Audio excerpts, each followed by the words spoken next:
Parlons de l'indicible, de ce qu'on n'ose pas dire, de ces images qui reviennent la nuit, de ces envies qui nous traversent, de ces besoins qu'on cache, même à soi-même parfois. Parler de ses désirs, c'est probablement ce qu'il y a de plus dur. Dans l'intimité, pas faire l'amour, en parler. Parce qu'en parler, c'est se montrer, se mettre à nu avant même d'enlever ses vêtements.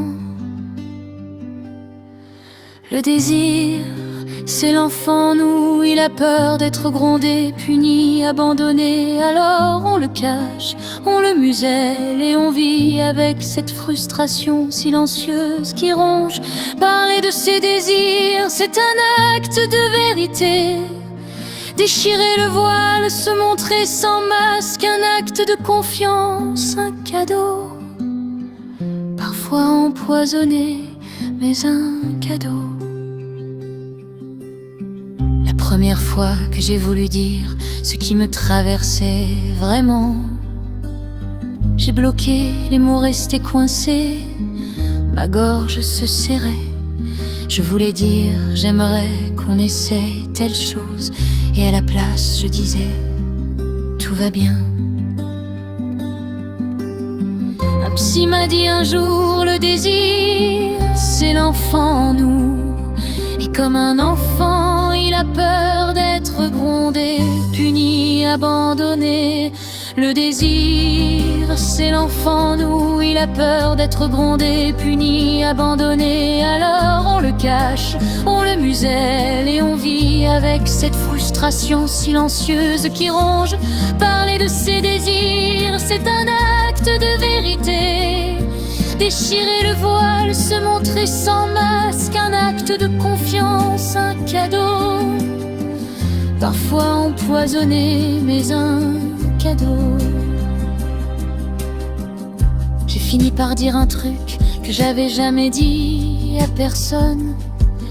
Un fantasme pas très compliqué, mais qui me semblait énorme. J'ai dit, en tremblant un peu, elle m'a regardé.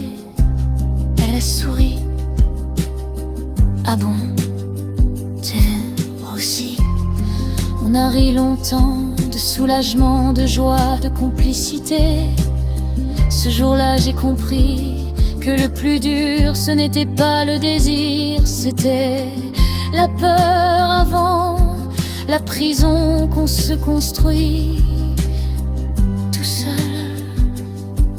Le désir, c'est l'enfant en nous, il a peur d'être grondé, puni, abandonné. Alors on le cache, on le muselle et on vit avec cette frustration silencieuse qui ronge. Parler de ses désirs, c'est un acte de vérité. Déchirer le voile, se montrer sans masque, un acte de confiance, un cadeau. Parfois empoisonné, mais un cadeau. Quelques règles pour parler, choisir le bon moment. Pas pendant l'amour, pas juste après.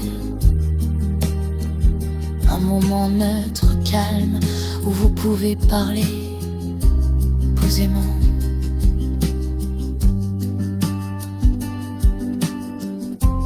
Poser le cadre, j'aimerais te parler de quelque chose d'intime. Utiliser le jeu, pas tu ne me donnes pas. J'ai découvert quelque chose en moi, j'aimerais explorer. Je ressens l'envie de accepter le non. L'autre a le droit de ne pas partager ton désir. C'est pas un rejet de toi, c'est une limite.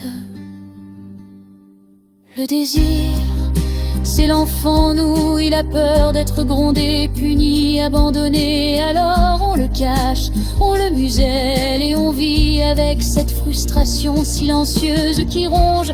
Parler de ses désirs, c'est un acte de vérité. Déchirer le voile, se montrer sans masque, un acte de confiance, un cadeau. Parfois empoisonné, mais un cadeau. Un petit rituel pour commencer, asseyez-vous face à face un soir calme. Chacun écrit 3 choses, un désir que j'adore déjà avec toi, un désir que j'aimerais explorer, une question que j'ai sur tes désirs. On échange les feuilles, on lit en silence, on parle de ce que ça nous fait, sans obligation de réaliser quoi que ce soit, juste pour ouvrir. Parler de ses désirs, c'est un des actes les plus vulnérables qu'on puisse faire. Montrer son ventre, son cœur, ses zones d'ombre. Prendre le risque d'être vu, vraiment vu. Mais c'est aussi la porte vers une intimité, pas celle des corps qui s'emboîtent, celle des âmes qui se rencontrent, celle qui fait qu'après des années on se surprend encore, on se découvre encore, on s'aime encore. Alors ose, pas tout d'un coup, pas n'importe comment, mais ose. Ce que tu caches est peut-être exactement ce que l'autre attendait ou pas, mais au moins tu seras sorti de ta prison. Et ça, c'est la